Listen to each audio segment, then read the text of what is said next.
Hello viewers, কেমন আছেন সবাই? আমাদের নতুন আরো একটি ব্লগে সবাইকে স্বাগতম। এইখানে আমাদের একটা আম গাছ ছিল, আম গাছটা কেটে ফেলা হয়েছে। কাটার পরে দেখা যাচ্ছে বিরাট বড় একটা গর্ত হয়েছে। ওই যে দেখা যাচ্ছে অনেক বড় একটা গর্ত হয়েছে। তো গর্ত দেখার পরে টুসু বলছে কি যে এখানে একটা সুইমিং পুল বানালে খুব ভালো হয়।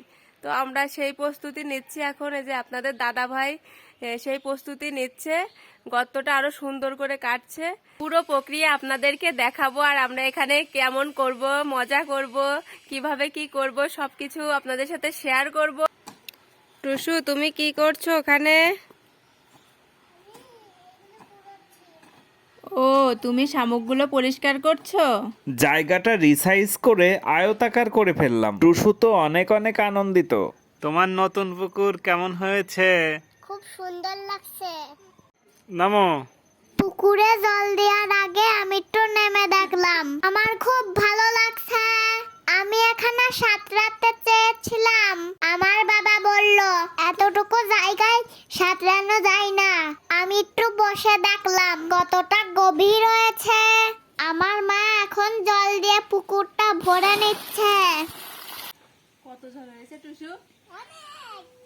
জলের মধ্যে টুসুর ছবি দেখা যাচ্ছে। পরিষ্কার জলের মধ্যে টুসুর মা এনে দিয়েছেন নিম পাতা আর ফুল। জলের মধ্যে দুইজনেরই প্রতিবিম্ব দেখা যাচ্ছে। এই যে এখন টুসু জলে নামছে। তুমি কি খুশি? অনেক খুশি হয়েছো? খুব। এটা যদি গরমকালে করা যেত তাহলে তো আরো উপভোগ্য হতো আমাদের সবার জন্যই। আর আনকমন কিছু টুসু তো অনেক এনজয় করে। অনেক মজা লাগতেছে টুসু, তাই না?